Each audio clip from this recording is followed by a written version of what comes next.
The International Criminal Court is now in session. Rodrigo Roa Duterte.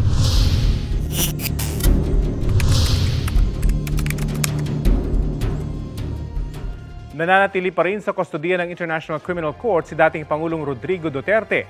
Kinumpirma yan ni ICC spokesman Dr. Fadi El Abdallah sa gitna ng mga agam-agam na nakalabas na umano sa kulungan ng ICC si Duterte. Nakakulong doon ang dating Pangulo para harapin ang kanyang kasong crimes against humanity kaugnay sa mga pagpatay sa drug war noong siya ay presidente ng Pilipinas at alkalde ng Davao City.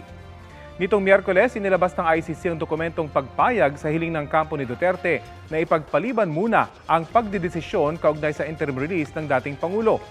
Hindi pa raw kasi hawak ng depensa ang lahat ng kailangang impormasyon bilang suporta rito. Ayon sa ICC Pre-Trial Chamber 1, magdidesisyon sila kapag kumilos na ang depensa o kung kailan nila nakikitang nararapat.